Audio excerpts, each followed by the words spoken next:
Hello and welcome to Pittsburgh City Council Standing Committees meeting for Wednesday, September 2nd, 2020. My name is Kim Clark Baskin and I am the Assistant City Clerk. With us today, we have our sign language interpreter, Logan Showalter. The following is a list of legislation up for preliminary approval by Pittsburgh City Council. Bill number 0603. Resolution appointing Douglas Anderson as the Director of the Department of Finance and City Treasurer. Finance and Law Committee, Mr. Lavelle is the chair. We have Bill number 638. Ordinance amending the City of Pittsburgh Code of Ordinances, Title II, Fiscal, Article 1, Administration, Chapter 219, Operating Budget, Section 219.03, Collaborative Budgeting Process. Bill number 639, Resolution authorizing and directing the issuance of a warrant to Cocopreneur LLC for the sponsorship of events related to small business engagement and education. Bill number 640. Resolution authorizing the issuance of a warrant in favor of Brenda Richmond, administratrix of the estate of Christopher M. Tompkins, care of Carrington Lewis, Esquire, in the amount of $13,000 relating to the full and final settlement of a litigation filed in the District Court for the Western District of Pennsylvania. Bill number 641.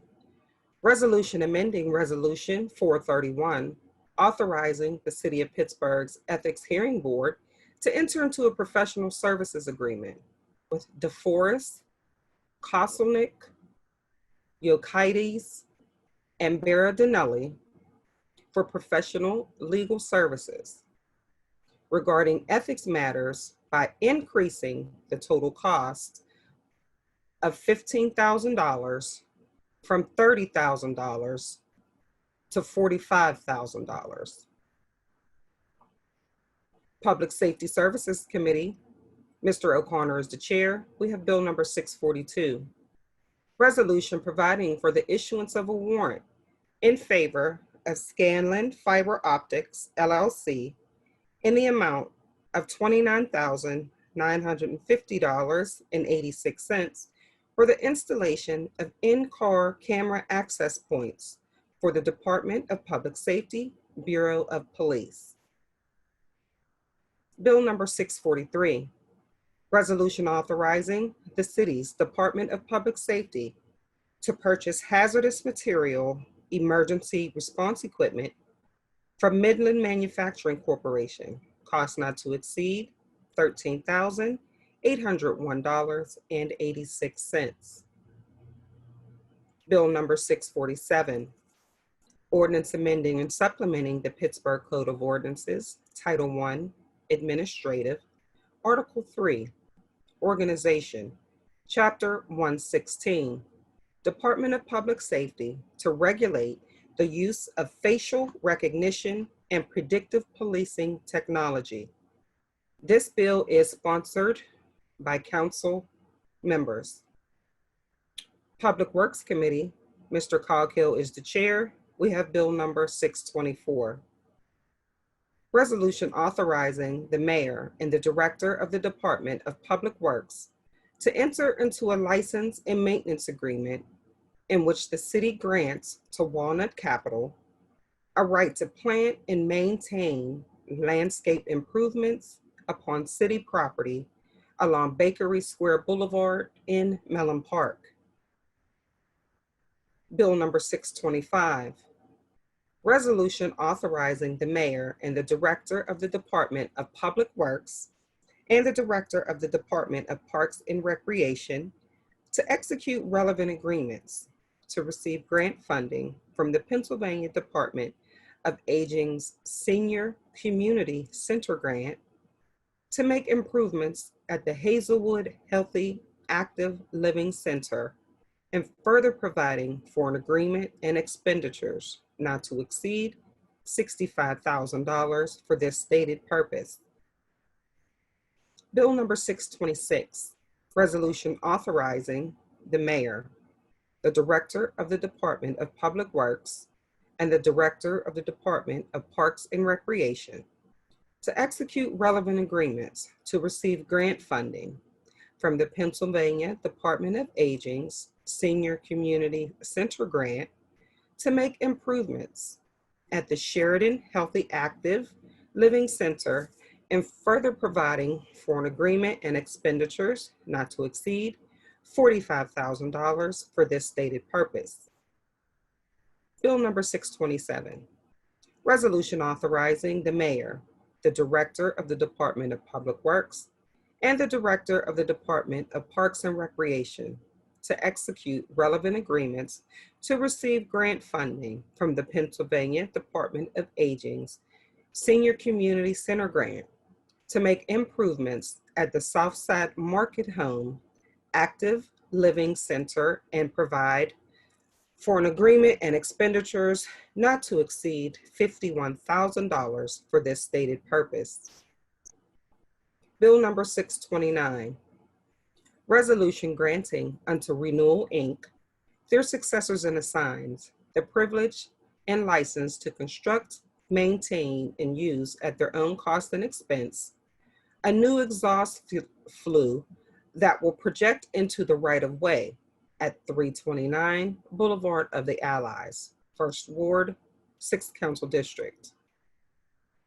Bill number 630, resolution granting unto Smith Brothers Boggs, LP, their successors and assigns, the privilege and license to construct, maintain, and use at their own cost and expense 3 new canopy coverings on an existing building at 120 Federal Street, 22nd Ward, 1st Council District. Bill number 631, resolution providing for an amended reimbursement agreement with the Pennsylvania Department of Transportation for costs associated with the preliminary engineering phase of the Penn Avenue Reconstruction Phase 2 project and providing for the payment of municipal incurred costs thereof. Bill number 632, resolution amending Resolution 744 of 1996, entitled The Resolution Authorizing and Directing the City Controller to create a special trust fund to be designated as the Shade Tree Trust Fund for deposit of cash and contributions, and authorized the use of the funds deposited therein by the Department of Public Works for any and all expenses associated with the operation and implementation of projects related to the planting and promotion of trees in the city of Pittsburgh, to provide the director of the Office of Management and Budget the authority to direct certain proceeds of the Shade Tree Trust Fund. Land Use and Economic Development Committee, Mr. Wilson is the chair. We have Bill number 644. Resolution authorizing the mayor and the director of the Department of City Planning on behalf of the city of Pittsburgh to apply for a grant from the Pennsylvania Department of Community and Economic Development's Blight Remediation Program to study city-owned vacant lots in the Homewood neighborhood. Bill number 646, resolution providing for the designation as a historic structure under Title 11 of the Code of Ordinances that certain structures known as the John P. Robin Civic Building located at 200 Ross Street in downtown in the 1st Ward, City of Pittsburgh. Urban Recreation Committee, Reverend Burgess is the chair. We have Bill number 621. Resolution authorizing the mayor and the Department of Parks and Recreation to enter on behalf of the city of Pittsburgh into an agreement with Allegheny County Department of Human Services for the city's operation of its seniors community centers. Said agreement shall be for a term of 1 year. Cost not to exceed $783,450. Bill number 622. Resolution authorizing the issuance of a warrant in favor of DHS OCR Keys Service Corp. In an amount not to exceed $25,000 for the payment of the 2019 AmeriCorps Keys Summer Program. Bill number 623. Resolution authorizing the mayor and the director of the Department of Parks and Recreation to execute relevant agreements to receive grant funding from the National Recreation and Park Association to provide emergency funding relief for costs incurred by the city's summer food program due to the coronavirus, and further providing for an agreement and expenditures not to exceed $10,000. In Governmental Affairs Committee, Ms. Gross is the chair. We have Bill number 633. Resolution authorizing the city to enter into an agreement with Allegheny Clean Ways to grant a license to Allegheny Clean Ways to enter onto certain city-owned parcels in order to perform certain work, including assessment and removal of litter and illegal dumping. Bill number 634. Resolution adopting plan revision to the City of Pittsburgh's official sewage facilities plan for proposed land development located at 316 South Highland Avenue.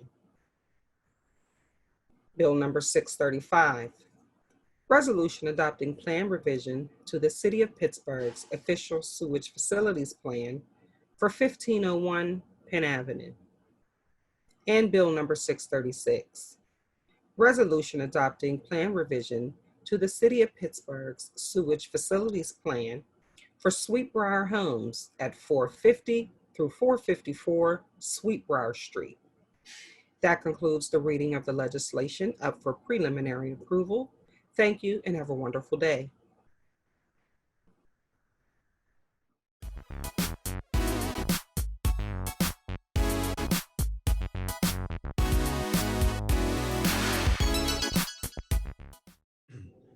Good morning and welcome to the pre-agenda for Wednesday, September 2nd, 2020.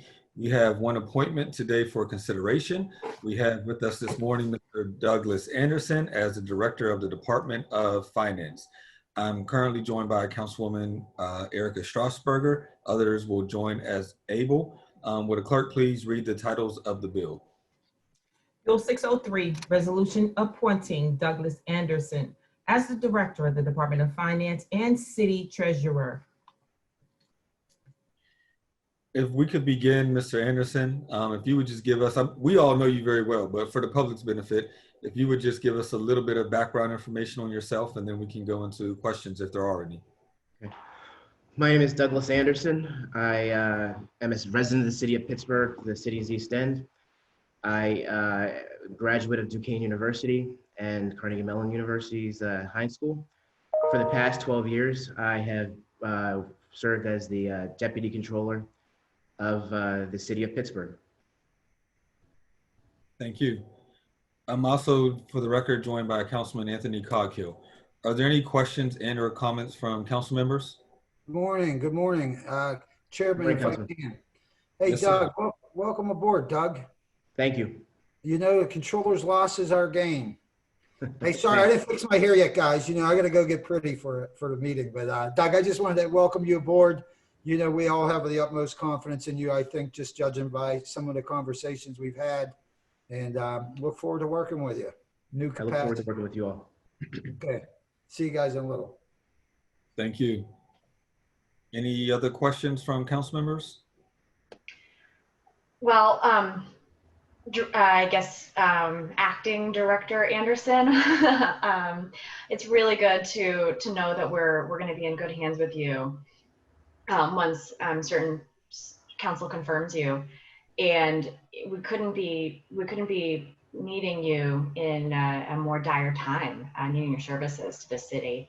So I guess, what are your thoughts? I'm sure this has been sort of weighing on you as it's been weighing on us. I mean, what are your thoughts about how over the next year, over the next 3 years, or the next 5 years, how Pittsburgh can address its severe budget shortfall and, try to stay as solvent as possible, I guess is the word. Well, you're right, Councilman or Councilwoman. Thank you very much. The city's right now to have projected revenue shortfall of in the neighborhood of $100 million, and we start off the year with at the end of 2019 we had a surplus of 20 million and a general fund revenue balance of 133 million. So we started off in good position, but as COVID hit, we have losses in parking tax, amusement tax, taking huge hits in those things. It could be a lot worse, but my vision to help with these revenue shortfalls is to, the finance department doesn't really do anything on the expenditure side. We're more on the revenue side, and I'd like to go out, and the finance department has a function where we have tax compliance officers to go out and make sure that those businesses and individuals who are doing business in our city, who live in our city, and who are expected to pay taxes are paying taxes. So I think that's one way that we could begin to address those. We have the finance has a real estate division where we sell, and we're the landlord of the city, and we sell property. We could begin to revamp our land bank and our real estate department to where we have addressed our vacant properties across the city to get those on the tax rolls. So those are just some of my ideas for how we even begin to address some of these revenue shortfalls. That's great to hear. It does strike me that there's probably so much sitting left uncollected from just lack of compliance and lack of ability to force compliance of payment of various taxes. And I realized I said budget shortfall, I meant revenue shortfall. So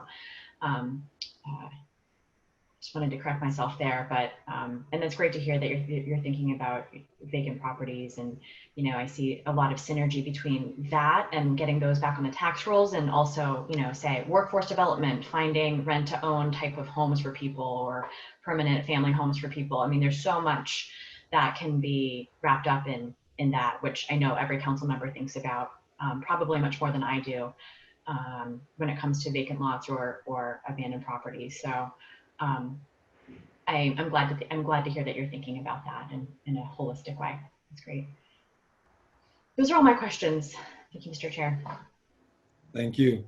I would simply add that I've known Doug, for a while now, and truly look forward to having him join us as our finance director.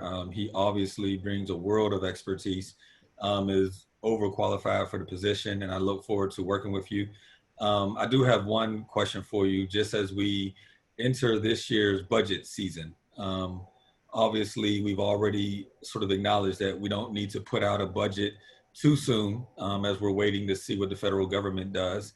I, for one, do not expect to receive any relief dollars this year, unfortunately, for the benefit of our city. But I'm just curious to hear your thoughts about how council should be interacting with the administration as we enter this sort of weird budget cycle, so that we're not all reacting and trying to, when we get a budget in November, what should we be doing leading up to that budget that will be delivered in November, so that we're all sort of, to the greatest extent possible, aware of what that's going to look like, and we're all not sort of arguing over hastily for 1 month. Well, I think that what would help is just constant communication between the administration and city council. I'm available to meet and just whenever you need, just the exchange of information. So city council is aware of what's going on, what the numbers are, and just what position the city is in financially. Thank you.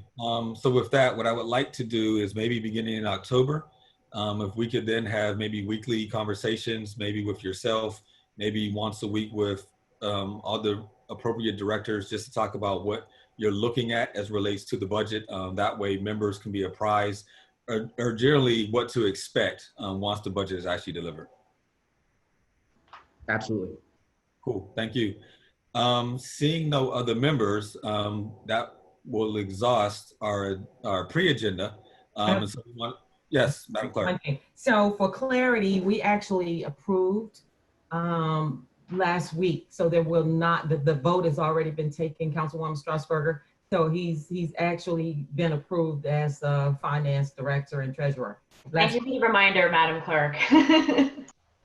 I'd like to thank City Council for your confidence and your approval. Thank you very much. Thank you, Mr. Anderson, for being here with us today. That will exhaust our pre-agenda.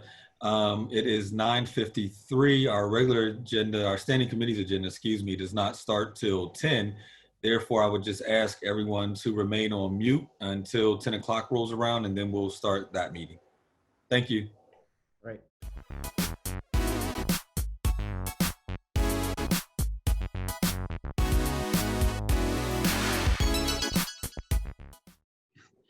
Good morning and welcome to the Standing Committee meeting for Wednesday, September 2nd, 2020. Council will continue to meet virtually on Tuesdays and Wednesdays until further notice. All meetings will stream live on the city's YouTube channel. Our first order of business is public comment. I would like to remind all speakers that the rules of council state that comments are limited to matters of concern, official action, or deliberation, which are or may be before city council, and profanity will not be permitted. Our first speaker for the day is Alexandra Allen.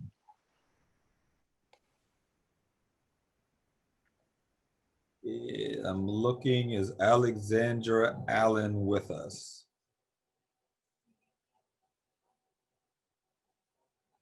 I do not see her. Therefore, somebody 10 a.m. start. I don't know who that is. We will move on to our second speaker, which is David Witter. Is David Witter with us? Hey, I'm here, but I actually see Alexandra Allen in the Zoom room. So. I'll come back to her. Okay, cool. Well, hello everyone. My name is David Gray Witter and I live in the North Oakland neighborhood of Pittsburgh.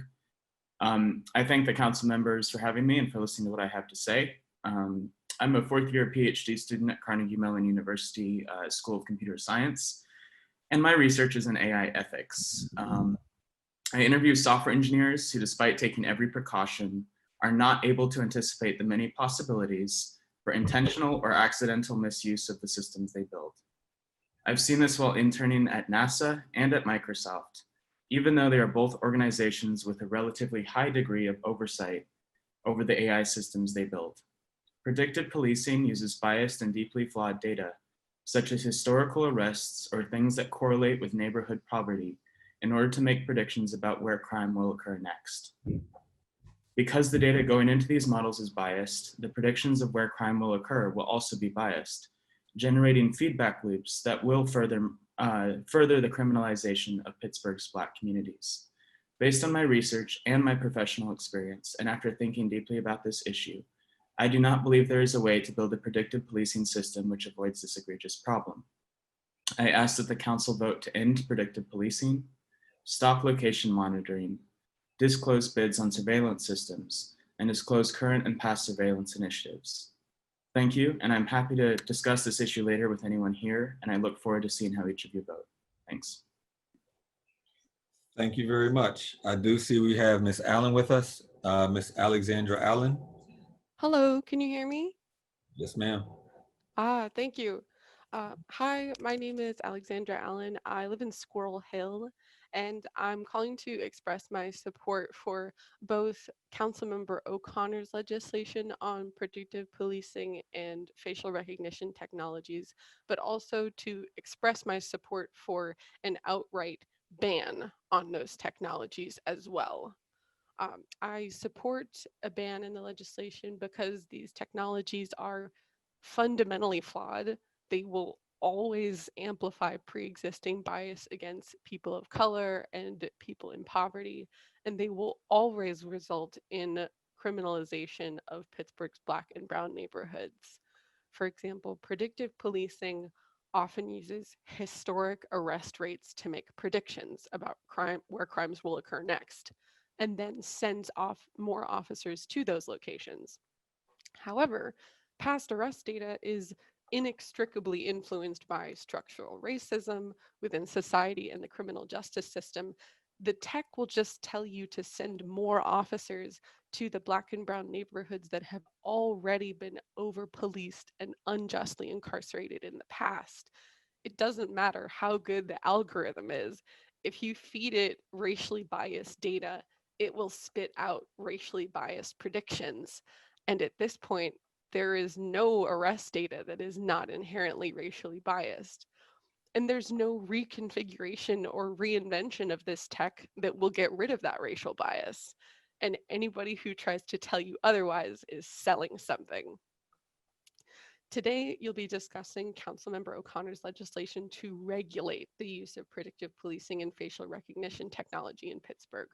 While I support the spirit of this legislation and appreciate that Councilmember O'Connor maintained a level of City Council control out of respect for this council's autonomy and decision-making skill, I'm here to tell you that I also support an outright ban on facial recognition and predictive policing technology in Pittsburgh for all of the reasons that I've laid out. Now, I also want to acknowledge that local law enforcement is probably not too pleased with this legislation, and you might be worried that by enacting an outright ban or regulating this technology in any way, you might harm the relationship that you have with them. I get it. But the reality is that leaving a path to acquisition of this technology in the legislation runs the risk that some future Pittsburgh PD might convince some future city council that their version of the technology is good, that they worked out the bugs. That's simply not true. This technology is bad at its core, and nothing is going to change that. So, with all that in mind, I'm urging you to seriously consider an outright ban on facial recognition and predictive policing technology in Pittsburgh, or at the very least, strengthen the language. Thank you very much. Our next speaker is Priya Dante. Hello. Thank you for giving me this opportunity to speak. My name is Priya Dante, and I'm a fifth-year PhD student in computer science at Carnegie Mellon University, working on machine learning. I also, echoing the comments of the previous two speakers, I'm speaking in support of the spirit of Councilman O'Connor's proposed ordinance to regulate facial recognition and predictive policing, and thank him for bringing it forward. While I believe the current language should be really greatly clarified, including a strengthening of paragraph B2 regarding the conditions for approval and a retooling of section C on exemptions, which I'm happy to discuss further offline. In general, I hope members of City Council will lend their support to this initiative to prevent the perpetuation of structural biases in policing through technological tools, and further, ideally support an outright ban on these technologies, as the previous speaker alluded to. I won't go into the fundamental flaws behind predictive policing and facial recognition, as I believe the previous two speakers covered them very well, but maybe needless to say, to summarize, predictive policing technologies, which is the use of computational tools to predict where crime will occur before it happens. It is often supposed that these models are more objective than their human counterparts, but this belief is false, and it's unsupported by scientific evidence. In fact, the opposite is true because, as the previous speakers have alluded to, predictive policing relies on biased and deeply flawed data, finds patterns in this data, and then propagates this forward when making predictions about where crime will occur next. So this is not more objective than what humans are doing. It is, in fact, giving the guise of objectivity to what humans are doing. And in fact, as a result, generating feedback loops that further and further perpetuate the criminalization of Pittsburgh's communities of color. While I give that example of predictive policing, facial recognition technologies are similarly disproportionately biased against racial and gender minorities. The stakes here I want to emphasize are really very high. The use of these biased technologies has real implications for members of our community. To approve the use of these technologies is to approve the further criminalization of Pittsburgh's already over-policed Black and Brown communities, and to approve the perpetuation and acceleration of bias in arrest and incarceration. Because the use of these technologies is inherently biased, those who choose to use them are choosing to allow innocent Pittsburghers to suffer potentially life-altering risks of arrest. I believe that this is an unacceptable risk. I ask you to join me in supporting strict regulation and ideally a ban of predictive policing and facial recognition technologies in Pittsburgh as one step in ending the feedback loops of bias that define our criminal justice system. Again, thank you so much for bringing this legislation forward. Yes, thank you for giving me this opportunity to speak. Thank you. Our next speaker is Aikuhana Malmaukina.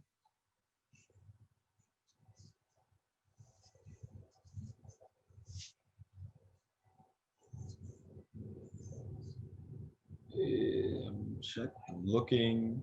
I don't see the phone number. We'll try to come back. Our next speaker is Koti Kibe.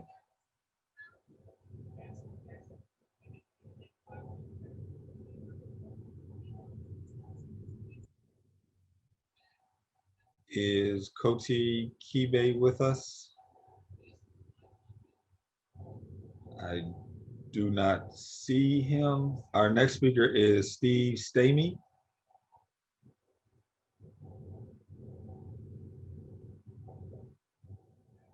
Our next registered speaker is Steve Stamey. I see Mr. Stamey, but you're on mute. Okay. Hello? Yes. Oh, thank you. My name is Stephen Stamey, and I have lived in the Friendship area for the past 39 years and made it my home.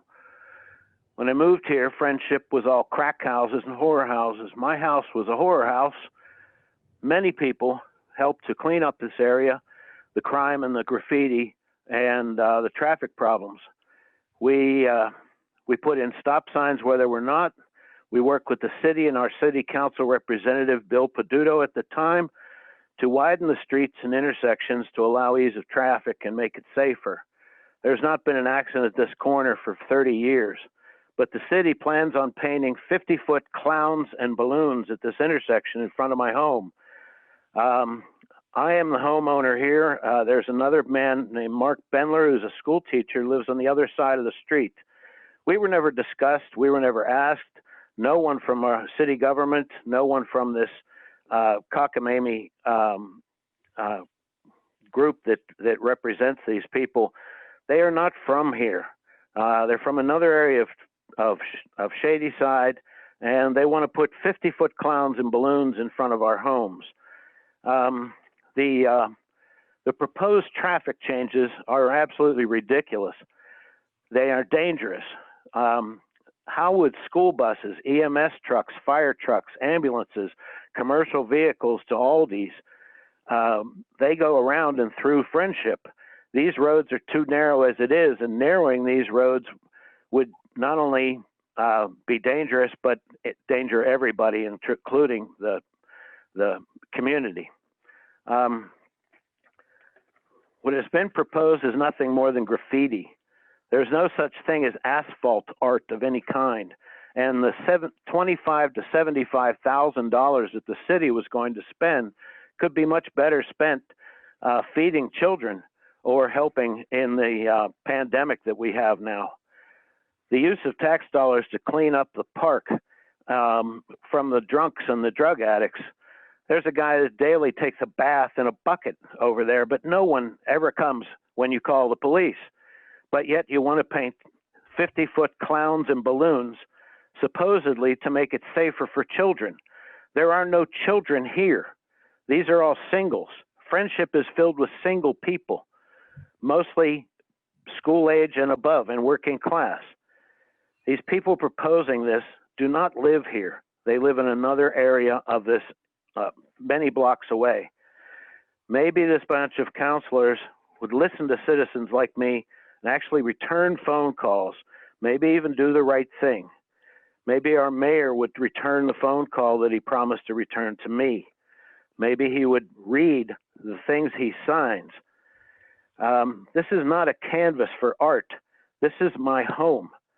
Cheapen your own neighborhood. Please leave us alone here. We have a hard enough time as it is. Thank you. Our next speaker is Bonnie Fan. Hi, good morning. I am here speaking on a similar issue to previous speakers on the bill on predictive policing and facial recognition. Speaking as a resident in Point Breeze and a PhD student in human-computer interaction at CMU, and also in support of the Coalition Against Predictive Policing and the Black Activist Collective's demands to end the criminalization of Black people, including surveillance and predictive policing. So I echo the support for a full ban, and want to again mention the legacy of redlining, racial unjust economic discrimination, disruptive urban renewal, and inequitable rates of incarceration, both in our city and nationwide, and point to these as reasons why predictive policing and facial recognition can never be proven unbiased or just. These technologies have resulted in gang databases containing half the Black men in Chicago unlawfully used in court cases, while facial recognition has already resulted in the wrongful conviction of a Black man in Detroit, and furthermore creates a perpetual lineup of everyone whose image has ever been on social media or the internet, including members of council and myself. So these are proven wrongs that will not be erased with new evidence, and it is in fact in recognition of these harms that I believe council has introduced today's bill on such technology. With predictive policing halted both at CMU and the city, its original champions gone, and with Pittsburgh Bureau of Police not using facial recognition according to their policies, this bill should be a bare minimum of the changes we hope to see from council in the face of racial injustice. I see it as a litmus test of council's willingness for broader action addressing police violence and racial injustice. The bill should recognize these harms and remove the council approval clauses. If needed, council could repeal the bill, meaning that there's an existing process if there were somehow contrary compelling evidence. Given these exceptions in the bill as it is, it muddles council's own procedures where technologies applicable under this legislation might be approved by later resolutions while this ordinance is under effect. So such applicable penalties would still be in effect, but such technologies might be somehow approved by council, leading to unknown consequences. Furthermore, other companies such as Predpol, the leading predictive policing company in the nation, has actually applauded similar versions of this legislation in Santa Cruz. And we're concerned that such legislation was supported by the leading predictive policing company in the nation and want to voice support for a complete ban that does not include an exception for these technologies. We also received feedback from national privacy orgs that reached out in concern over the bill, including Restore the Fourth, Fight for the Future, and Surveillance Technology Oversight Project. Thank you very much. Our last registered speaker is Matthew Rogoza. Hello, my name is Matthew Rogoza, and I live in Upper Lawrenceville. I am also calling in concern for the continued criminalization of Black and brown people through technologies such as facial recognition and predictive policing. I support not just the currently proposed regulation, but an outright ban on the use of these technologies by the city and county. Speaking as a research scientist at the University of Pittsburgh that uses machine learning on a daily basis and is well versed in the capabilities and flaws of these technologies, the adoption of predictive policing and facial recognition will only exacerbate the already existing racial disparities in our criminal justice system. These technologies work by learning from underlying data sets, so they can only serve to reflect and amplify the biases inherent in our current system of policing that produces the data sets. This isn't a problem with the technical proficiency of the creators of the technology or the way it is used. It's an inherent relationship between machine learning algorithms and the data sets used to create them. So as other speakers have already noted, this will result in feedback loops that further and further entrench the reality of criminalization of Pittsburgh's communities of color, while at the same time giving a false veneer of objectivity afforded by the appearance of a neutral algorithm making the choices rather than a human. I urge the City Council to ban the use of predictive policing and facial recognition technologies and to discourage the adoption of technological solutions in general for issues that require other kinds of reforms. Thank you. Thank you very much. Having exhausted our list of registered speakers, we will now move on to our standing committee agenda. Would the clerk please take the roll? Reverend Burgess. Here. Mr. Coghill. Here. Ms. Close. Here. Mr. Cross. Mr. O'Connor. Here. Mrs. Cal-Smith. Ms. Strasburger. Here. Wilson. Here. Mr. Lavelle here. Here. I'm sorry, hold 1 second. Count. Oh, sorry, here, thank you. 8 members present. Thank you. That takes us to our first committee for today, which is Finance and Law, chaired by myself. We have 4 new papers. First bill is Bill 638. Bill 638, ordinance amending the City of Pittsburgh Code of Ordinances at Title II, Fiscal Article 1, Administration, Chapter 219, Operating Budget, Section 219.03, Collaborative Budgeting Process. Need a motion? Motion to approve. Discussion. Second. Discussion, Councilman O'Connor? Yeah, I just had a question. I did talk to Chief Gilman about this bill a couple weeks ago, and I know because of COVID, this is a 1-year extension on the budget process, which we understand. I just wanted to know, and I don't need the answer right now, but if somebody in budget, I know Doug was on for a pre-interview, not sure he can answer this, but if somebody could just ask, or I'm asking to see if the projections from April have changed, which is why, we needed to push it back a little bit. I thought we had a projection of about 120 million loss. So I just wanted to know if the projections has changed leading into the budget process. And I don't need that answer today, but I'd like it by Tuesday. So thank you. Thank you. The last number that I heard was approximately 100 million.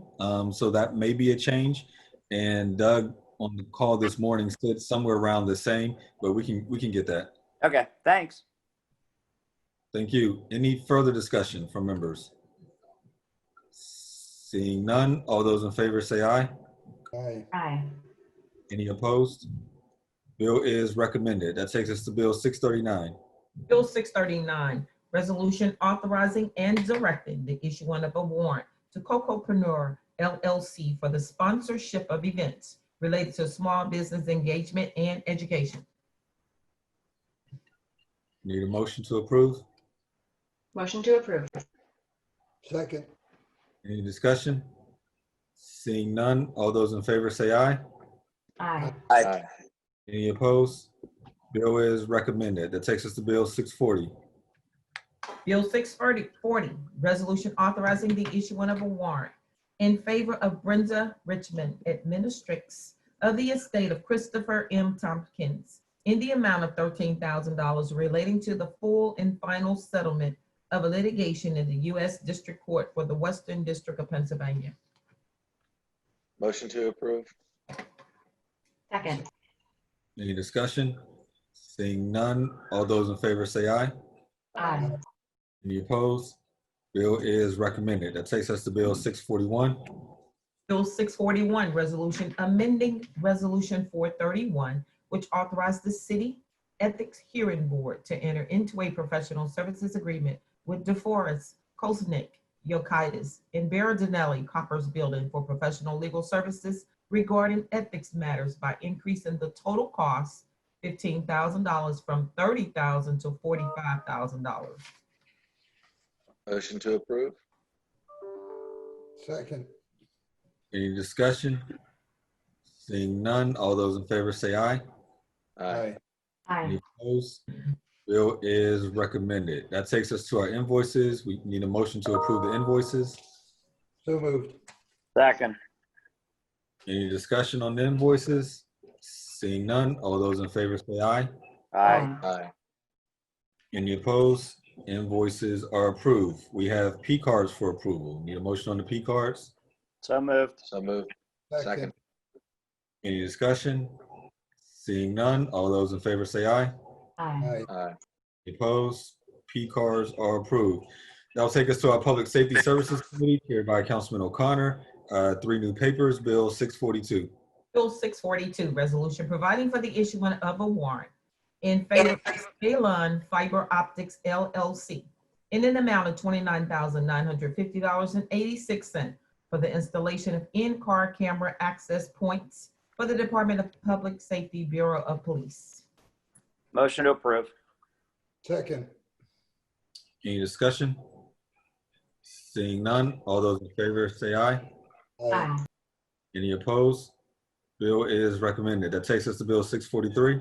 Bill 643, resolution authorizing the city's Department of Public Safety to purchase hazardous material emergency response equipment from Midland Manufacturing Corporation at a cost not to exceed $13,801.86.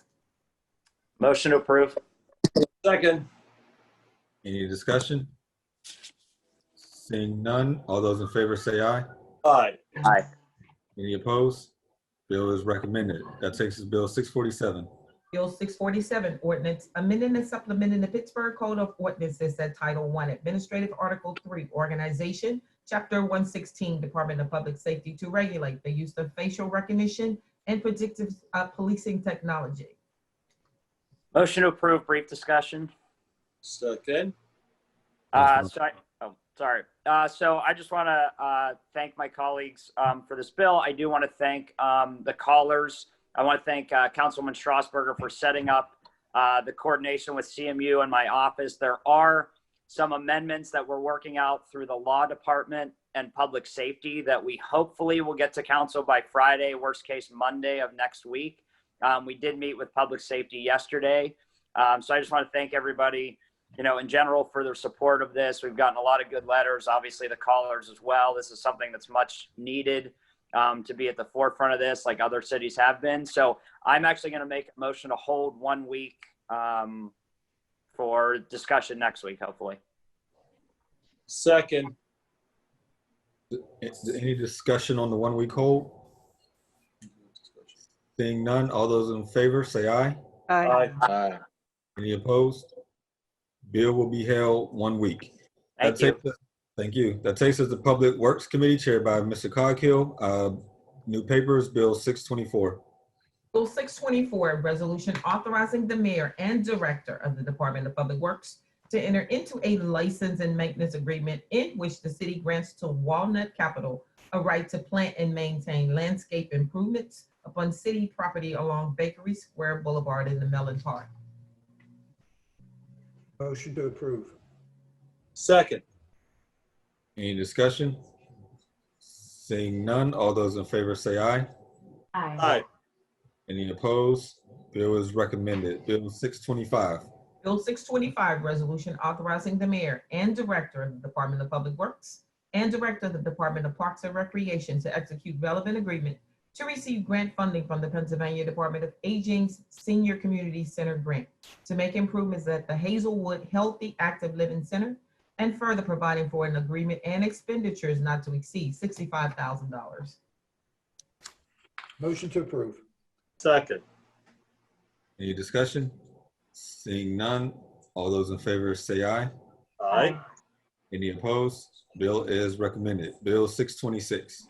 Bill 626, resolution authorizing the mayor and director of the Department of Public Works and director of the Department of Parks and Recreation to execute relevant agreement to receive grant funding from the Pennsylvania Department of Aging Senior Community Center grant to make improvements at the Sheridan Healthy Active Living Center, and further providing for an agreement and expenditures not to exceed $45,000.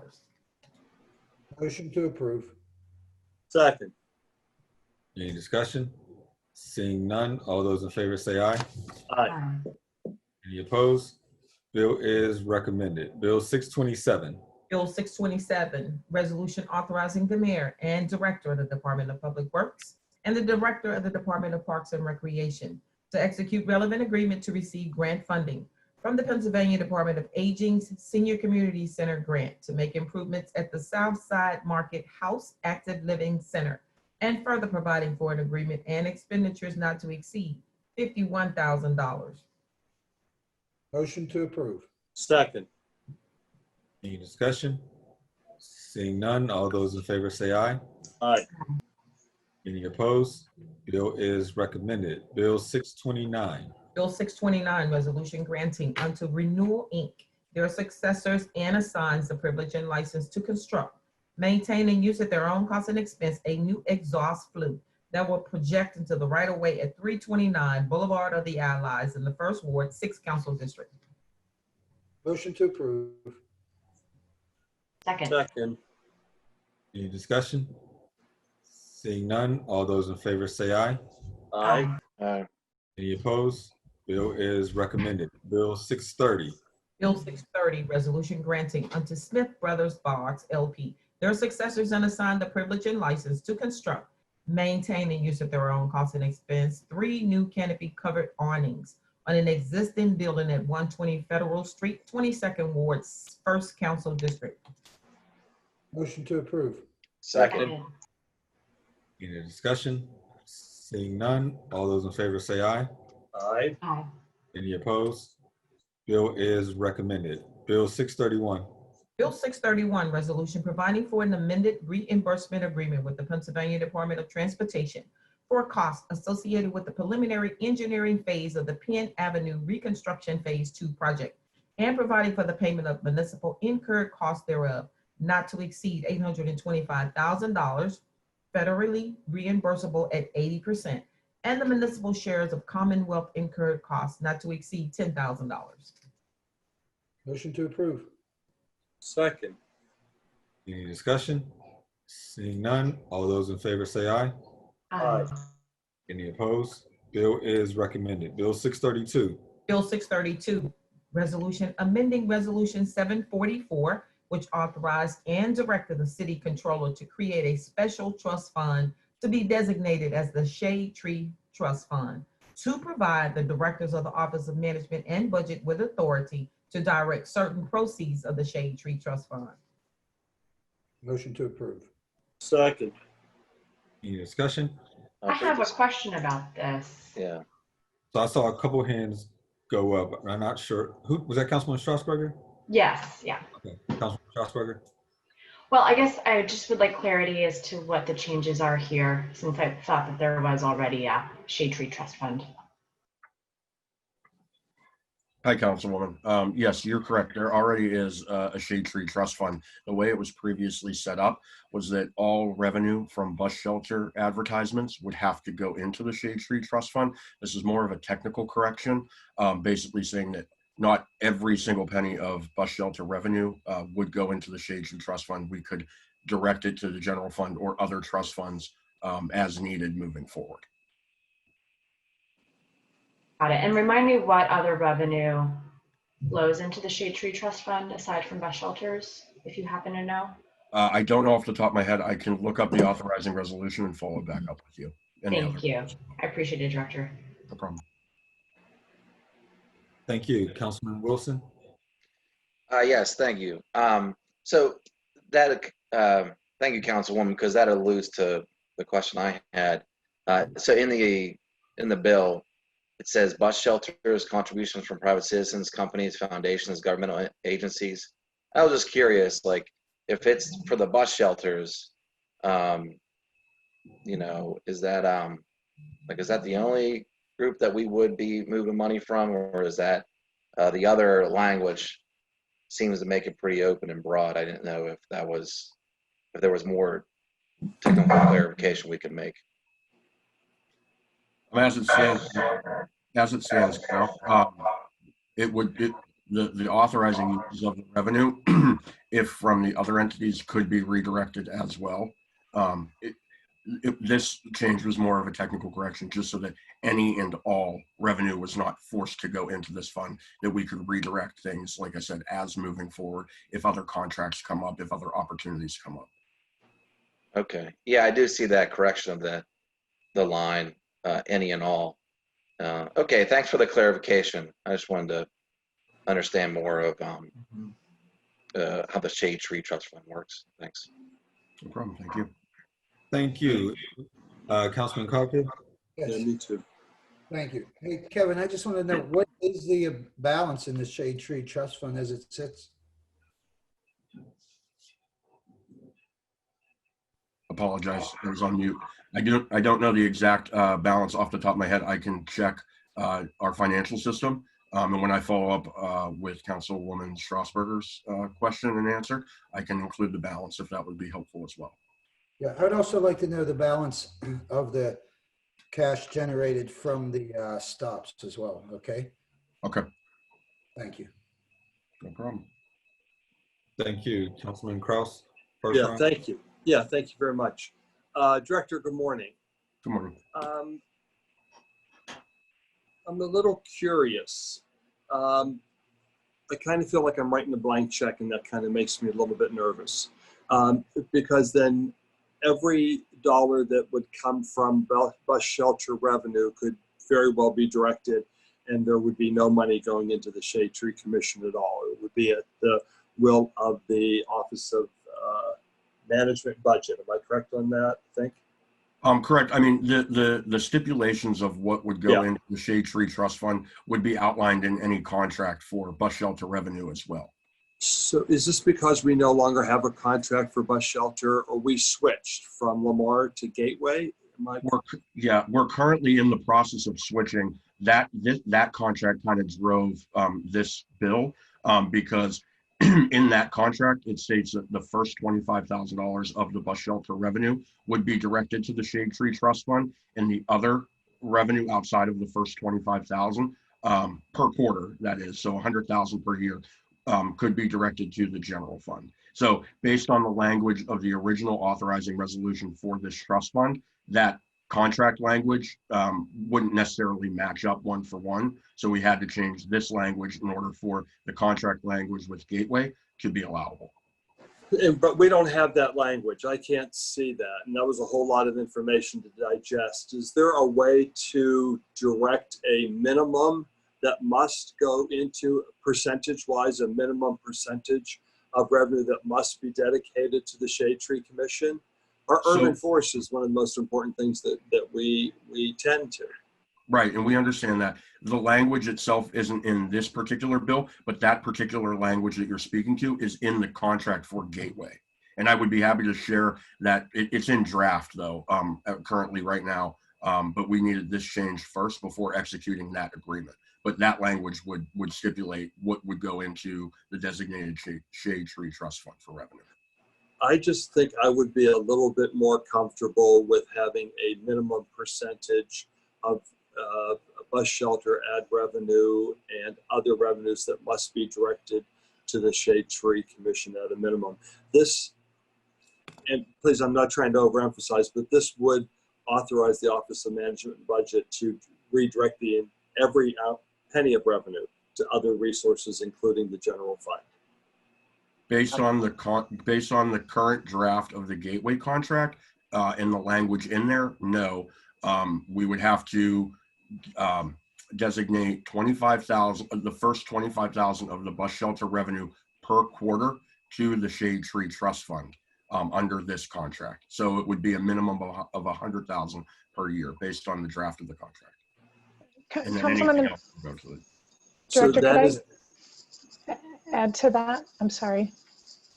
Good morning, Director. Yes, please. Where are you? There you are. In one of your little windows. Yeah. I'm Karina Ricks. I'm the Director of the Department of Mobility and Infrastructure.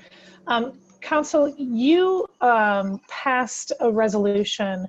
I can go back and find the actual number of it, but it was earlier this year, perhaps in the spring. You passed a resolution approving the Gateway contract, and explicitly in that resolution, it does state precisely what Director Paulus stated there, that the $100,000 per year, a minimum of $100,000 per year will go into the Shade Tree Trust Fund from that contract. So that contract provides for a guaranteed minimum revenue from the transit shelter advertising. Different from the contract that we had with Lamar in years past, the Lamar contract had a total value to that contract that said you will pay, and in fact it was only $80,000. So the new contract puts more money into the Shade Tree Trust Fund than previously. But that was just the annual payment, $80,000 flat. This contract says if you gain more revenue than this minimum guaranteed, then you must revenue share with the city and give us, if this turns out to be a more valuable contract than what you've bid on it, you must give the city more. And what Director Paulus is saying is that anything above that minimum that is gained, that additional revenue might go to other purposes like sidewalk improvements or physical improvements around the transit shelters or something else. But the minimum to the Shade Tree Trust Fund is protected and preserved in that resolution that you passed earlier this year, just to clarify that. All right, I think I was a little confused in that I thought that Director Paulus was explaining the previous contract with Lamar and not the present one with Gateway. So that raises my comfort level a little bit more, but I still have this sort of nagging thing that makes me worried about monies just going into the general fund, which could go anywhere. I do like the idea of physical improvements, whether they be bus shelter related or sidewalk related or mobility related. I like that, but it does make me a little bit nervous about just tossing it in the general fund where it could go anywhere. And Councilwoman Gross is shaking her head. Yeah, I think we're on the same page that way. Could we make that stipulation here in some way? Either director. I mean, would be happy to work on drafting other language. I guess the difference in revenue would just depend on any contract that would be dealing with revenue that would go into this trust fund. So it would be already legislated by that point, approved by you all, because all the contracts, all the resolutions for contracts have to. So the stipulations would be kind of a case-by-case basis in this particular instance, instead of just a blanket amount into that trust fund. And I'm trying to read the materials that are provided to council with the bills, but they're not as explanatory as what you had offered up. Can you list again the other sources of revenue that come in that could possibly be redirected? Without looking at the authorizing resolution, I don't know off the top of my head, and I have not been able to look it up on my computer. Okay, Director Ricks, Director Ricks, do you off the top of your head have a sense of what the other ones are? I'm sorry, Councilmember, I'm not as familiar with the Shade Tree Trust Fund as DPW might be. Okay. I think that's all for me for right now, but I may come back. Thank you. Thank you. Still on first round. I see Councilwoman Gross. Councilwoman Gross. Thank you. So hi, yeah, I am kind of on the same wavelength, I think, with the other questions where I'm not comfortable with putting the giving OMB basically the authority, kind of an open carte blanche authority to, even with these parameters that you've talked about, of putting these amounts for what goes into the Shade Tree Trust Fund into contract negotiations. I think that's the whole reason we set up trust funds. And it's a part of a public conversation. Council has to enact the trust funds so that we have public conversations about them. And I think I heard the directors say that, well, if it's in the contract, then council has approved it. But that's never the way it actually happens. I've asked many times to see a contract before voting on it. And that has not ever happened once, because I'm always told, no, council has to just give you kind of blanket authority to negotiate a contract before the contract exists. And so over and over, our resolutions, you can look at all of them, just kind of approve and give the administration the right to negotiate a contract. And it never has to come back to council. And so explain how this is different.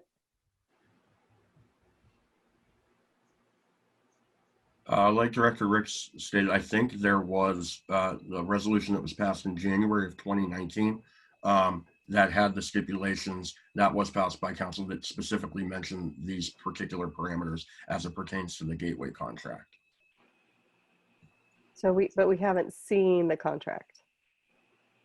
The contract is still in draft form because we needed this change first, but that resolution from 2019 did have the minimum of $25,000 per quarter or more if the contract is more valuable than that. Right. So I understand that, you know, in your eyes, in both directors' eyes, that this particular situation seems reasonable.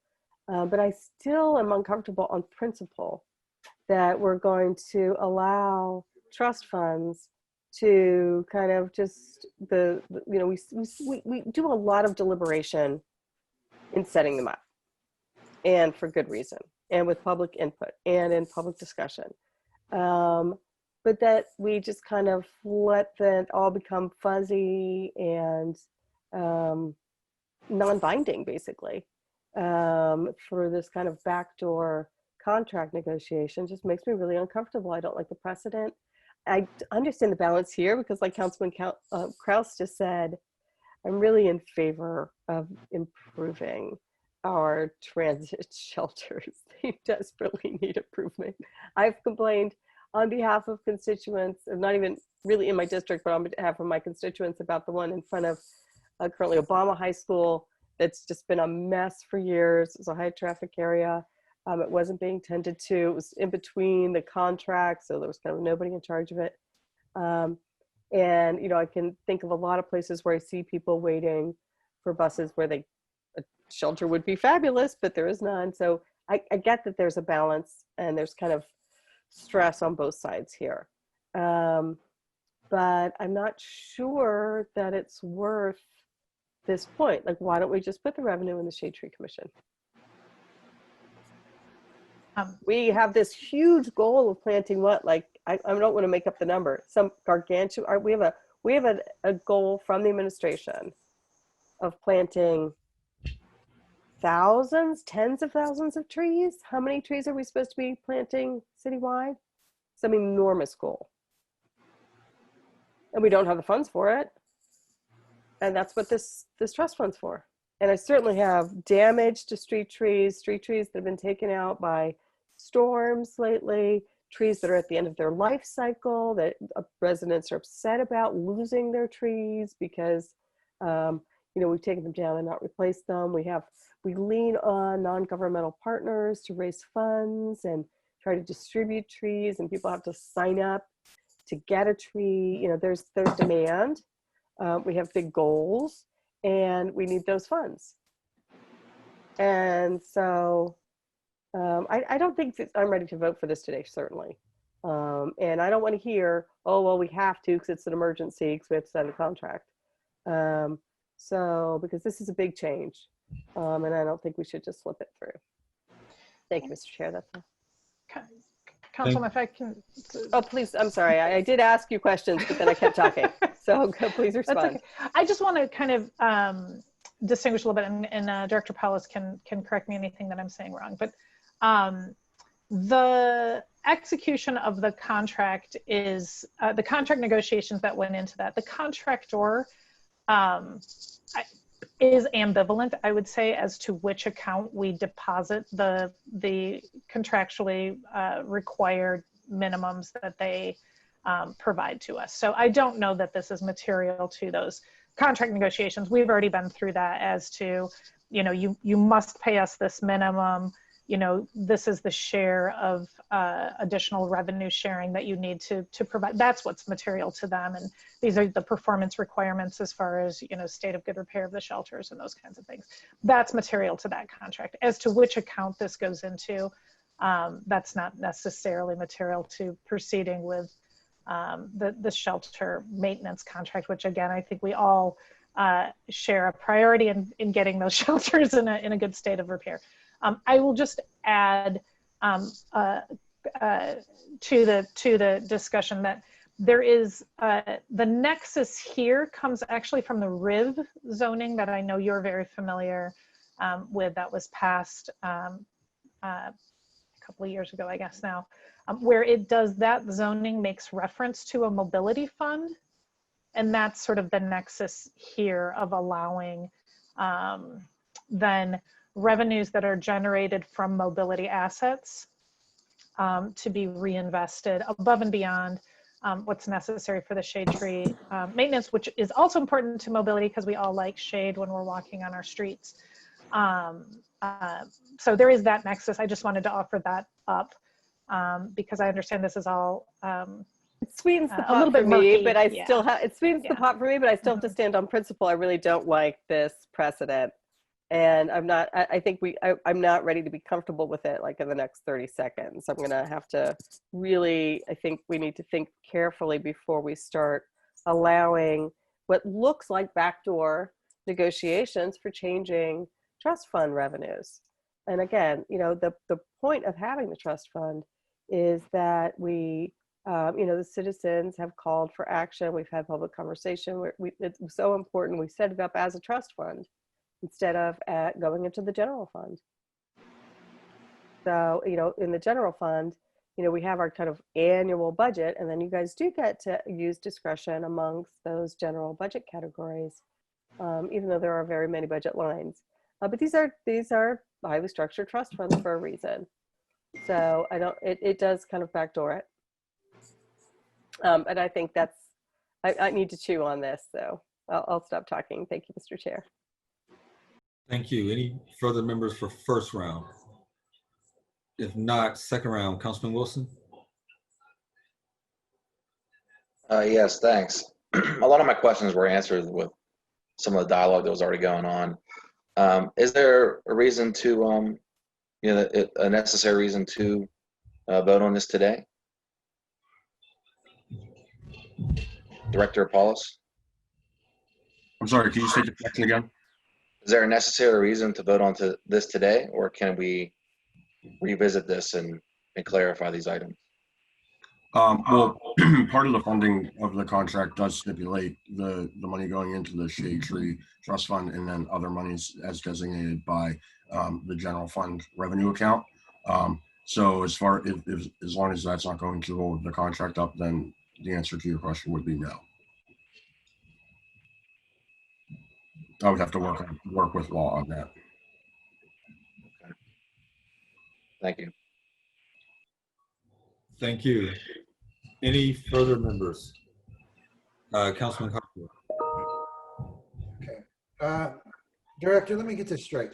So previously, the income from the shelters to the shade tree has been $80,000 annually. And now we negotiated with the new company where it's going to be $100,000 is minimum. Is that right? Minimum. There's actually an escalation built into it. And so, oh, you're going to quiz me on the contract. I believe it's years 1 through 3 are a minimum 100,000. And then the next couple of years go up to 150, then 200, and then 250. It's a 10-year contract with 2 5-year options to renew if they do good performance for us. So in the past, you put 100% of the shelter money into the shade tree? Yes, but the contract was, I believe that was a 20-year contract that we had with Lamar, and the maximum value of it, minimum and maximum, was $80,000 a year.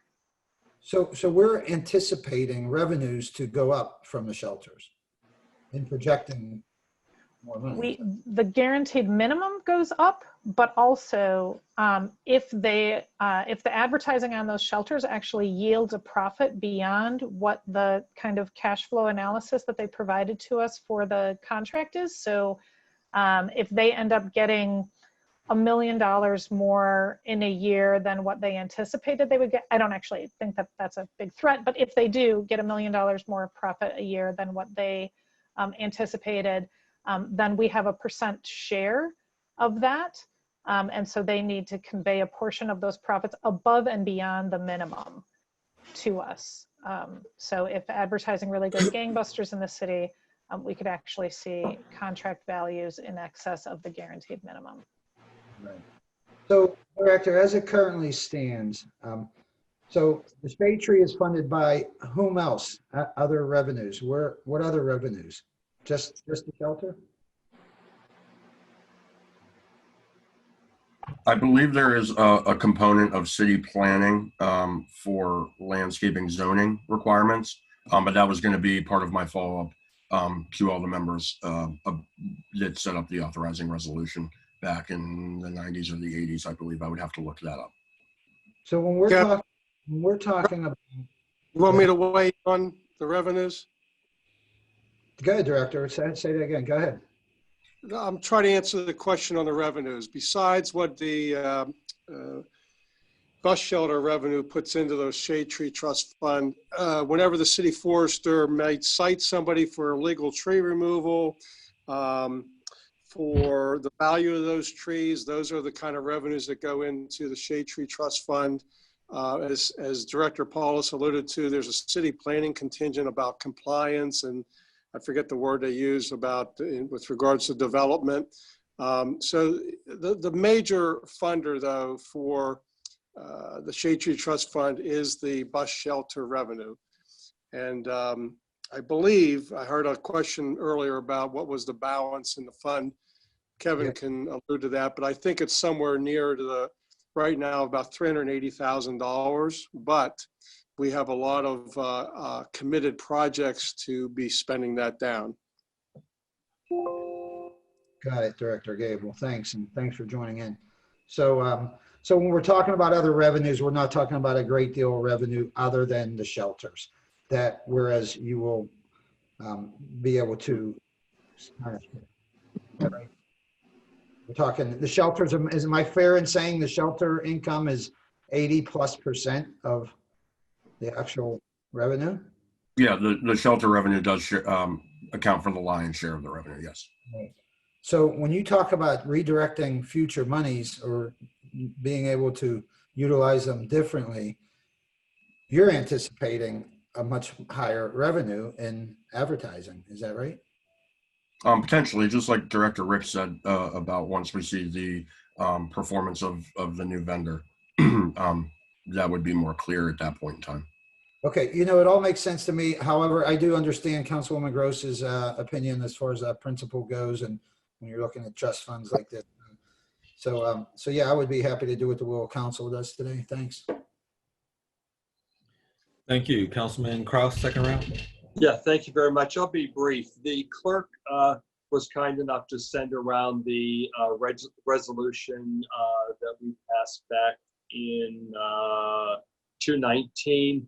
The first years, for years 1 through 3, the minimum is 100,000 or 15%. For years 4 through 6, it's guaranteed minimum of 150,000 or a percentage fee of 17. For years 7 through 10, it's 200,000 minimum or percentage fee of 20%. And then in the event that the first 5-year option is exercised for each year of that extension, the contractor should pay the greater annual guaranteed minimum of 225,000 or 20% of the fee. And then on the second renewal, it would be 250,000 or 22% of the fee. So I think what you're hearing here is that a council that's greatly concerned about protecting the Shade Tree Commission and our urban forest, and at the same time understanding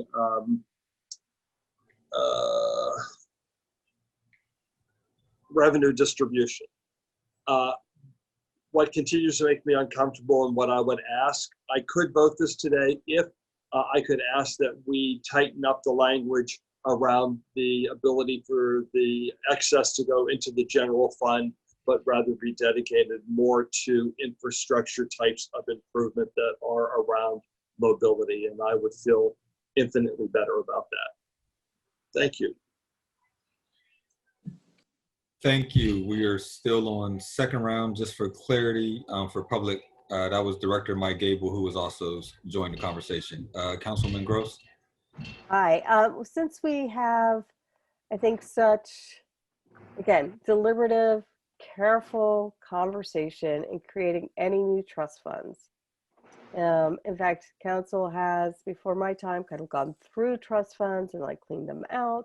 They really are supposed to be in the trust, right? So that's I think we're being too cavalier about this. I like it. I like the expenditure, but I don't like that we're doing it, and I don't like the way it's being done. It's going to look that we've created a backdoor. So I suggest that since there really is no urgency, we hold this. I think it might even, especially about shade tree issues, these are big, important issues to a lot of citizens who put forward a lot of effort to create the Shade Tree Commission, right, which is a citizen commission, and then to create the trust fund for it to be expenditure, that there should be a public discussion about this, like a public hearing. So I encourage us to vote to hold this today. Again, Director Ricks pointed out this is also a very sweet spot for me to put expenditures into pedestrian safety, non-car modes of transportation, especially the Strip District, which is where a lot of RIV activity is happening in that RIV zoning. There are no sidewalks, there's no safety lighting, street lighting. We have serious pedestrian issues. We need crosswalks. We've got a lot of money that could be spent. I just can't in good conscience say that this backdoor is okay without a lot more public input. I do appreciate that we voted on this in 2019. I don't know why it didn't get the same attention from me then. I'll have to go back and look. I just don't recall. And it stuck up on me here today. I didn't recognize the connection. So I really can't vote for this today. And would the chair like to motion to hold? Or if not, I will. I'm in the chair of the committee. Councilman Cog, Councilman in your committee. Motion to hold. Is 2 weeks sufficient for everybody? Absolutely, I think it will be, and that we could have clarity whether there needs to be more public input or not. I asked for the director's indulgence here. I do, again, I like the expenditure, honestly. I'm comfortable putting more money into mobility, and I'm glad we created the Mobility Trust Fund. It was an important part of the RIV. So I understand the tension here, but if you'll work with us, I think we can make sure that we bring the public along with us. Sure, and I want to make it clear, Director, I think you did a good job, I guess, of negotiating an extra $20,000 a year and, to see the importance of it. However, some members are uncomfortable with it, and being a trust fund, as Councilwoman Gross points out, and so I guess 2 weeks aren't going to kill us. I motion to hold for 2 weeks. Second. There's a motion and a second for a 2-week hold. All those in favor say aye. Aye. Aye. Any opposed? Bill is held 2 weeks. Thank you. That now takes us to Land Use and Economic Development Committee, chaired by Councilman Wilson. 2 new papers, Bill 644. Bill 644, resolution authorizing the mayor and director of the Department of City Planning on behalf of the city to apply for a grant from the Pennsylvania Department of Community and Economic Development's Blight Remediation Program to study city-owned vacant lots in the Homewood neighborhood. The grant proposal includes an ask of $25,000 with a local match of $2,500 to come out of the city's 2020 operating budget. In the event the grant is awarded, this resolution provides for an agreement and expenditures not to exceed $27,500. Motion to approve, brief discussion. Second. I'd like to ask for, I believe this is Director Dash, to give just a briefing on what this study would do.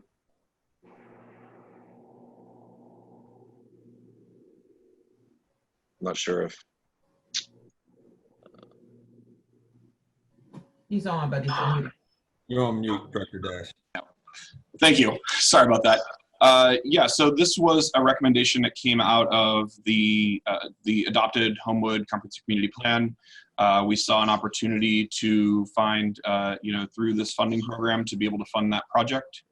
Have had discussions with the Homewood Community Development Collaborative on this, and the intention of the study is to do a deeper dive into all of vacant properties in Homewood and to determine reuse strategy for those in accordance with the plan. Okay, do we expect that this would be how we would add to the Adopt a Lot program, or would this be bigger land use initiative like the land bank? Like where would this help us? Well, what it's going to do is it's going to be able to determine the next stage for these vacant properties in Homewood, whether that is through an Adopt a Lot, through something that might be held for a little bit longer. We might be encouraging community members to come up with Adopt a Lot proposals, whether that is coming up with side lot proposals in certain cases where we would be trying to work with adjacent neighbors to sell, especially some of many of those publicly owned vacant properties as side lots, or where we would be looking to consolidate properties for larger developments, specifically where the plan notes that are places like North Homewood Avenue or on the commercial corridor of Frankstown, where there is there in both places there are significant clusters of vacant property. All right. Thanks for your time. I don't have any further questions. Sounds like a good program. Thank you. Any discussion? Councilwoman Cruz? Thank you. I'm also, thank you, Mr. Wilson, for asking for the clarification. I'm actually really glad to see this too. So we have, as we've talked many times, we've had post agenda after post agenda about like how the volume, the huge volume of vacant properties that we have. And yet we've only been acting reactively to market demand. Really. So, someone comes in and says, I want to buy this property, and then it goes through this long process. And here we're actually putting, a little bit, only $2,500 of city money in, getting grant money to actually proactively, even in a tiny footprint, see where there are vacant properties.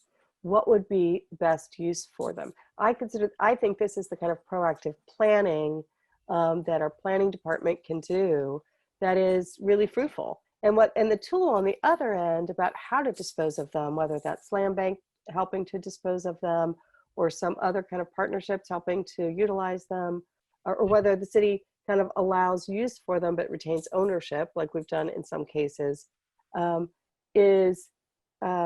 can discuss once I think when we put the horse before the cart instead of the cart before the horse, like what is the best use of these parcels here?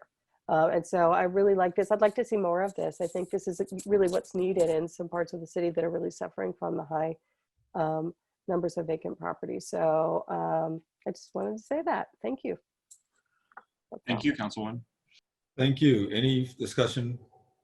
I'll say a little something about this. Certainly I support it, but one of the challenges that Andrew understands is that part of the challenge is we have to right size these communities, right? It's not just that we have vacant parcels, it's that we have so many vacant parcels in a variety of places. They're in all various states of ownership that we will never be able to build it fast enough. So, and it'll probably never go back. Homewood's never going to be, it's lost 80% of its population. It's never going to be what it was when I grew up. So the question is, especially now, given the COVID-19 stuff, what does the right size of that neighborhood looks like, right? we have the opportunity now to put more green space, more parks, more water retention. I mean, we can do a lot of things if we just if we're just very thoughtful about it. And so this helps us to be thoughtful, not just of how to dispose of city properties, but how to think of the whole neighborhood in right sizing it and providing additional amenities. Hopefully I've said that right, Andrew. I think that's right though. No, you have, and you know, that's really the intent of this study is to move the recommendations that came through in the neighborhood plan for, you know, for those various types of use, whether they be redevelopment in some areas, whether it be open space, for example, in an area at North Lang near Westinghouse, there was a recommendation for the city to look at vacant properties for open space in those areas. A lot of recommendations around stormwater as well. So absolutely, that's the intent of the study. We, you know, in noting that this was a recommendation of the plan, we were, you know, I think able to, you know, as this funding opportunity came up, able to match that recommendation of the plan to this funding opportunity, and that's what we're bringing before you today. Thank you. Thank you. Councilman Coghill. Yes, Director, just take me through a abandoned property. Okay, so I'm finding out through a program I've started in my district where we're, you know, trying to mow the grass on abandoned properties. Some of these places, we don't know where the owner is. We don't know where they live. They're not replying to citations that are regularly, you know, mailed to them. I guess they're mailed to them. I don't know how they actually go about citing them. So if they're back on their taxes, at what point does this become a city entity? What point do we try to seize this property? Well, it varies, and the actors on the city side, you know, kind of vary for those things as well. As I'm sure that, you know, I mean, Councilman Wilson and I have had a number of these conversations, and Councilman Gross and I have had a number of these conversations dating back to the land bank legislation that we worked on back in 2014. So, you know, when it's something that is delinquent, Councilman, as you had stated. You know, there is the opportunity for, you know, and this is where the Department of Finance and the real estate division comes in to be able to take, you know, a property through the treasurer sale to potentially put it into and have the city have rights to ownership over it. I know there's, you know, been kind of ongoing intermittent discussions around the land bank and what role it may have in being able to take more of that over. And I know that, yeah, Reverend Burgess, you know, probably can respond more to the land bank by, you know, I believe he and, you know, Councilman Cale Smith are on the board of the land bank.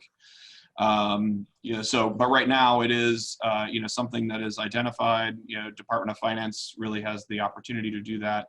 You know, with what we're proposing here, and you know, with other work that we've done around things like greenways in your district, Councilman, you know, where we've had plans. We've tried to work proactively with the Department of Finance and the real estate division to be able to take those properties and, you know, allow the city to have rights, you know, to ownership for it, knowing that, you know, we intend to have it for some purpose. You know, the counter to that, and I know that, you know, Finance Department would be more probably better, you know, better attuned to respond to that than I am, is, you know, there's always the balance of, you know, taking properties through the treasurer's sale, versus the city having then more responsibilities over more properties, you know, in its portfolio. So I hope that answers your question.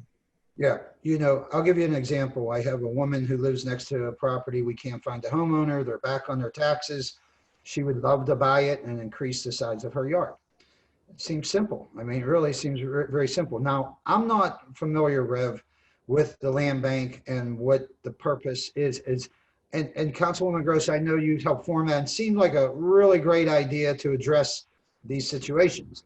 And then once that property does become our property, then what do we do with it? Because I feel like we don't have a plan for that either. So is this what the land bank was created for? And if so, Councilwoman Gross, maybe you could address it if that's what it was created for. And Rev, if you could address, is that what the land bank is taking up? And where is the land bank, I guess, is a big question for me. It really is a big question. I think Councilman Burgess has spoken to this as the chair of the land bank before recess and said he would be happy to brief us. So maybe we can take this offline we can have that conversation, because it really is a very big conversation, but I'm always happy to talk about these issues of land use. So anytime. So let me at least Mr. Chair. Yes. These issues are extremely complicated because the state has not done us any favors. The problem is that once a property goes delinquent, at some point the city puts a lien against the property, and when you read it on the county website, it will say the city of Pittsburgh. But in actuality, we don't own the property. We simply have put a lien on it.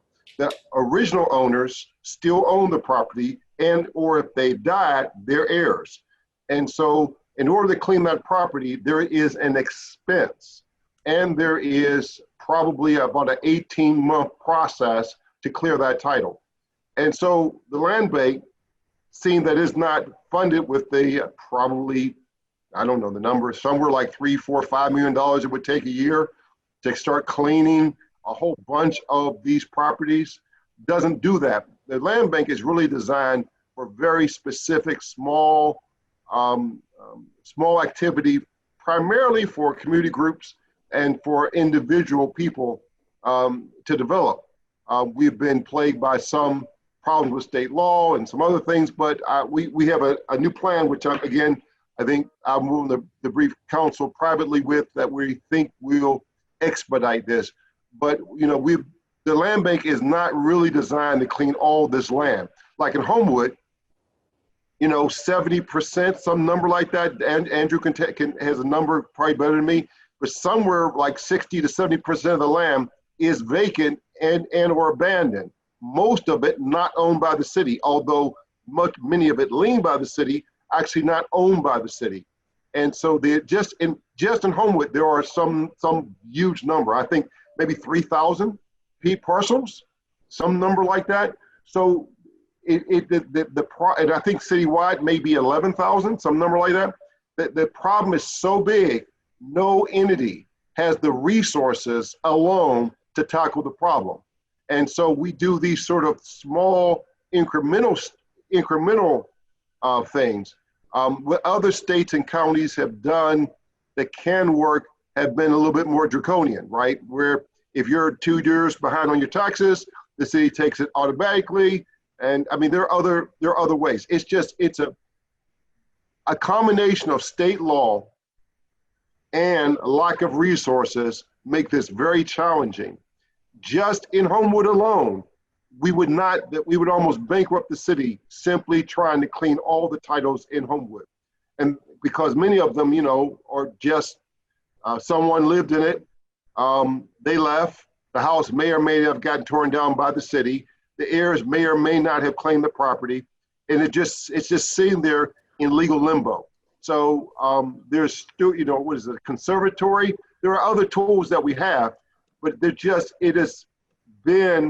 is a very, very expensive and difficult problem to have. And so again, offline, let's kind of take this up. I'll share with you what we've tried to do, what we think makes sense, and what we should do moving forward. And hopefully I've explained that process, Mr. Coghill, in a way that brings a little bit more clarity. Okay, thank you, Councilman Burgess. That does clear things up. I didn't realize, for starters, that it's just a lien and we don't have the deed to the property. So naturally, we cannot sell the property. So there is a problem as far as I can see it. And it's funny, I was talking to Chief Gilman just the other day, and I was showing him pictures of, the properties where we've been kind of mowing the grass and seeing these houses behind it. And they're actually really good houses with really good bones. They've not been attended to for years and years. And, they'll continue to grow again, and we'll have to go back and cut the grass again. I guess it seems like we need to focus our efforts toward, that homeowner and getting them in a position where they need to sell this property. I mean, the buyers are there. These are nice homes and nice neighborhoods. And it seems simple on the surface, but yeah, I guess what we have in place doesn't seem to be working, getting these things back on the tax roll, even if it's just for an empty lot and the value of the lot, You know, there's a high interest of people acquiring this property, whether it be tearing a house down that's in disrepair or remodeling a house for a new home ownership. So, and okay. let me tell you another problem. That's why we're having this conversation, at least in my community, because the city will not maintain the property if it does not own it. The land bank won't either. I mean, once we, unlike the city, if the land bank owns it, we have to maintain it, which is why we're slow to take properties, because state law forces us to shovel the snow, cut the grass, board up the house. You know, we're forced to maintain it. The city puts liens against these properties. They don't cut the grass. They don't shovel the snow. And so if you live, let's say there's this house that got torn down in between two houses. You live, it's in between two homeowners, and this lot is awful, overgrown, you know, there's groundhogs, rodents, all sorts of things, deer, you know, in the yard, and bringing down the quality of life of those residents. They call me. That's the number one call I get. You know, it's not violence. It's not. The number one call my office gets is vacant and abandoned yards, because we don't have the manpower to cut them, so we don't cut them. We don't shovel the snow. And so the quality of life, if we were able, and I have this, again, I think about this all the time. Any block in Homewood, pick any block. If we were able to tear down every abandoned building, clean the lots, put fences around it, you would change the quality of life of those residents by 90%, right? 90%. But we just don't have the resources to do it. And it's really a problem. At least it is the number one problem in my district, because I have so much of it, is that I have all these lots and people think the city owns it. They scream and yell at me as to why I'm not getting public works. We did have, at one point, I guess it was the Red Up crew maybe, that would go on private lots anyway and just cut. But we don't so much have that, although President Smith has some initiatives. But that is the number one problem, especially in low-income neighborhoods. These abandoned homes, these vacant lots that are not maintained, the city doesn't own, they're in flux, and they are really bringing down the quality of life for those residents. And I think of that. If I had the magic wand, even more than rebuilding houses or even fixing up new houses, if I could figure out a way to maintain all the abandoned and vacant lots, even just board them up, just board them up and make them safe, that's what my dream would look like. And it's just, we have not figured out, it's expensive. We haven't figured out a way to do that. So I'm going on my soapbox. Hey, Rev, it's funny that you say that's your number one complaint. It has been high on my radar screen as well throughout my neighborhood. Number one complaint. Rodents, rats, field mice, you name it. It really becomes a public health issue as much as anything. And that's why I've taken it upon myself, because I was so frustrated that, I now have a kind of like a little landscaping company going over here addressing these. And the people couldn't be happier, and I couldn't be happier. It's such an eyesore. Weeds grow out into the street. They grow over the sidewalk. They block the traffic coming. There's rats, mice, you name it. So it is very frustrating to me. I'm fortunate where, I'm paying for it out of my own funds. So I found an avenue to take care of it, but, and they just keep rolling in. I mean, you wouldn't believe we're at 30 plus properties, and we've not even hit a fraction of the phone calls. So I would love to work with you in the future and trying to find out how we can, address this and at least maintain these lots, because it's a major problem for you. I didn't realize that it was that big your number one complaint, probably mine as well. So, I can't go on paying for it forever. So, I'm going to eventually run out of funds myself. So thanks. Thank you. Any further discussion? Seeing none, all those in favor say aye. Aye. Any opposed? Bill is recommended. Bill 646. Bill 646, resolution providing for the designation as a historic structure under Title 11 of the Code of Ordinances, that certain structure known as the John P. Robbins Civic Building located at 200 Ross Street in downtown First Ward. Motion to hold for cablecast public hearing, Zoom hearing. Second. I do have a question. Cablecast hearing, say aye. Who's nominated this? I believe it was us. Okay. This is 200 Ross. I believe this is where. Yeah. Yeah. Okay. All those in favor say aye. Aye. Get a second. I seconded. You second. Okay. Any opposed? Bill will be held for Cablecast public hearing. That takes us to Urban Recreation Committee, chaired by Reverend Burgess. Bill 621. Bill 621, resolution authorizing the mayor and director of the Department of Parks and Recreation to enter on behalf of the city into an agreement with Allegheny County Department of Human Services for the city's operation of its senior community centers. Said agreement shall be for a term of 1 year at no cost to the city, with compensation not to exceed $783,450. Motion to approve. Second. Any discussion? Seeing none, all those in favor say aye. Aye. Opposed? Bill is recommended. Bill 622.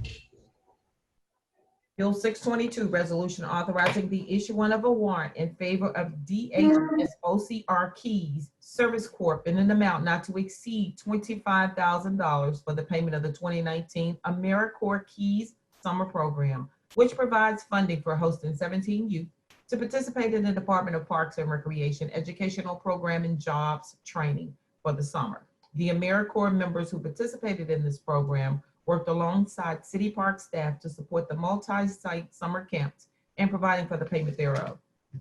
Motion to approve. Second. Discussion?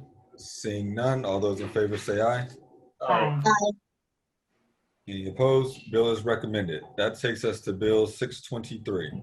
Bill 623, resolution authorizing the mayor and director of the Department of Parks and Recreation to execute relevant agreement to receive grant funding from the National Recreation and Park Association to provide emergency funding relief for costs incurred by the city's summer food program due to the coronavirus, and further providing for an agreement and expenditures not to exceed $10,000.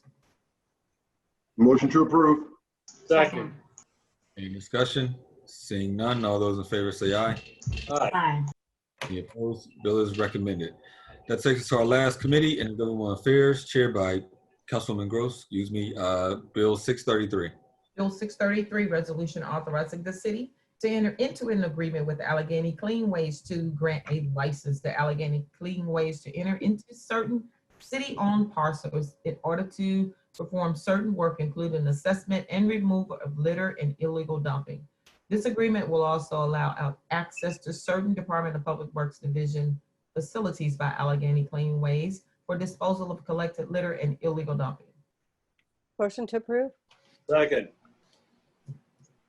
Discussion, Councilwoman Gross? I don't think we need it. They do a fabulous job. Okay. All those in favor say aye. Aye. Aye.